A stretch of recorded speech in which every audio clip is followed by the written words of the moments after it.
Hello and welcome to today's talk. My name is Adil Khan and I'm a recruitment officer here at Aston University. It's my job and my team's to give information, advice and guidance to students so that they can make an informed decision about where to go in the future and if higher education is right for them. Today in particular, however, I want to talk to yourselves about student well-being at university. So what are we trying to achieve in this session? Well, here's some objectives. By the end of this session, we want to consider the impact university can have on your well-being. We want to be able to identify the different support services that are available at university, and we want to learn how to find solutions to different scenarios that could affect someone's well-being. Overall, I want you as a listener to feel more confident about looking after your well-being when you're at university. So here are some of the things that were worrying me when I first went to university. Number one, I think, was meeting new people. I was commuting, I was going to a new place a couple of hours away from where I live in Birmingham, and I was nervous about how to meet new people. How am I going to find someone or a group of people who have the same likes and dislikes as me, like the same sports, games, movies, whatever else. And I didn't want to spend so many years at university alone. I think that was the thing I was most conscious about. Secondly, teaching style is something I was worried about, as well as exams and workload, because university, I heard, is very different to college and school, where teachers don't really hold your hand as much, no one really pushes you or forces you to study, it's entirely up to you. I always used to misbehave and mess around when I was in school and college, quite a lot, and I just about somehow managed to get my grades. And that's a problem when it comes to university, because I thought, if no one's pushing me, then how am I going to get my grades? I don't want to go to university just to fail anyway. So I needed to figure out what's the teaching style like, and is it going to suit me, and can I handle the exams, can I handle the workload, and separate to that, can I handle the finances? You hear all these horror stories about people struggling to eat, eating a tin of beans a day or something like that. So how am I going to manage to fund myself, fund my travels, etc., without a job, and without having to rely on my family who weren't too well off financially?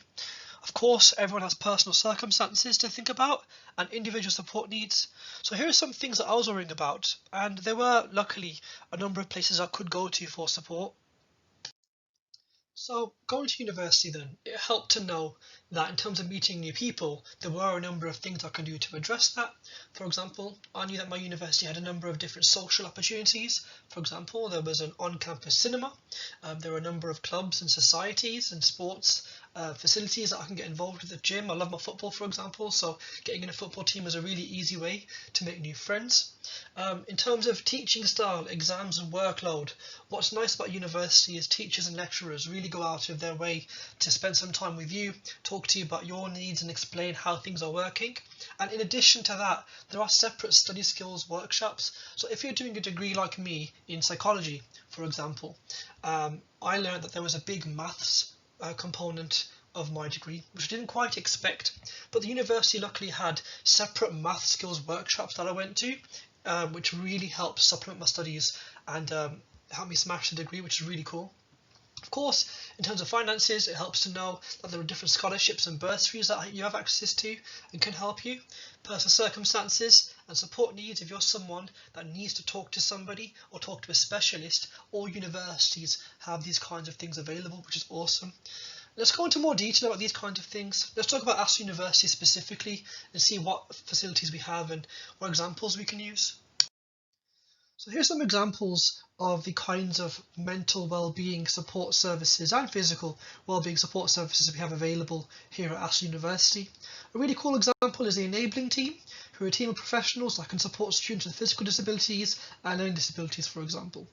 So if you are someone with a physical disability that might need support getting around campus, they can help you with that. Or if you're someone with dyslexia who might need extra time in exams, again, those are the people that can sort that out for you. And what's good is it is tailored to each individual's needs. Just like the counselling team as well, who offer specialist mental health support. So they are a team of registered mental health nurses and other relevant professionals who can support you with a number of sessions such as cognitive behavioural therapy, etc. And what's good is these are also flexible to your needs. So if you're going through anything, you need someone to talk to, those are the guys that can support you.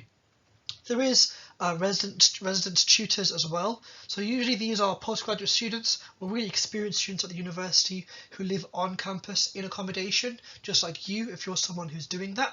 And it's their job to support you with any issues you might have that's relevant to where you're living. For example, if you've got some neighbours that come in at 2 a.m. and blast music, like I do right now, for example, those are the people to talk to and they'll be able to fix it for you.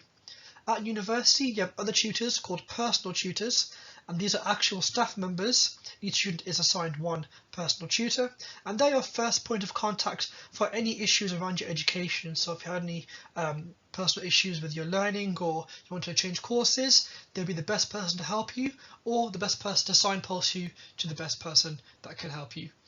In terms of specialist support in education, you know how earlier on I mentioned that I use some math support? The Learning and Development Centre is a physical building you can go to if you needed any additional supplementary support in your studies, such as academic writing, referencing, maths, critical thinking, managing your time, balancing your studies, etc. They're really awesome and can help you with that. So let's put what we've learned into action. Let's read through this scenario and discuss a number of things. So this is Annette. She's just at university and it looks like she's going through a number of problems. What I'm going to ask you to do now is pause the video and see what would you advise her to do and what support services could help her. Have a pause now and read it. Right, so there's no one single answer for this. There are a number of correct answers. You can mix and match them, and that's what's good about support services at uni. You can pick the things that suit you. So looking at Annette then, it looks like most of her struggles are academic. It looks like she's struggling to pick up university study. It feels like it's a big jump for her. So where can she go? What can she do? If you wrote personal tutor, that's a good answer, because as we said earlier, your personal tutor is your first point of contact to give you information, advice and guidance on your studies. But also you can go to teachers and lecturers. So if you're a student and you're struggling with the grades you're getting in assignments, you can always go back to your lecturers and ask them on what the mistakes were, where you can improve in the future. If the issues are mathematic or with your critical thinking or the way you write your assignments, a Learning and Development Centre could be the best place for you to go. But also, some of you might have written the enabling team.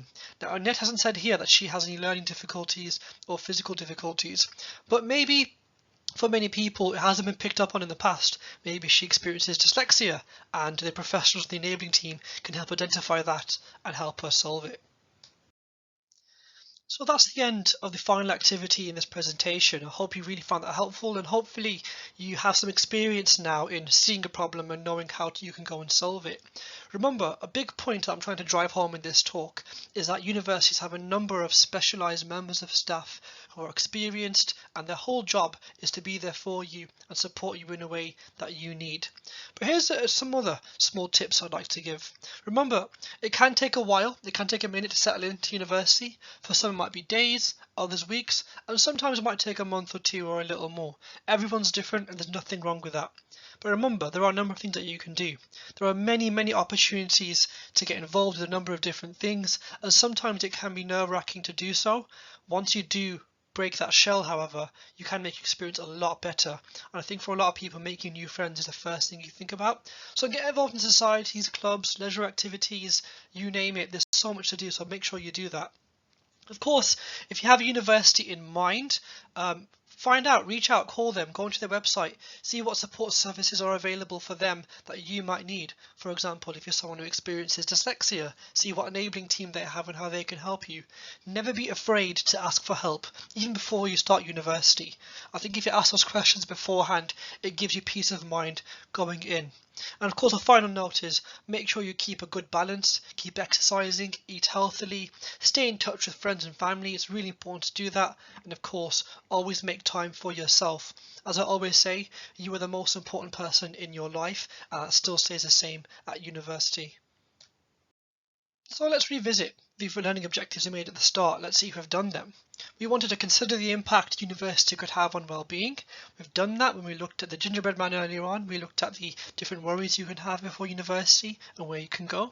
We identified the different types of support services available at university, and also we learned how you can find solutions to scenarios that could affect your physical and mental well-being, which is awesome. Hopefully after this you do feel more confident about looking after yourself and looking after your well-being at university.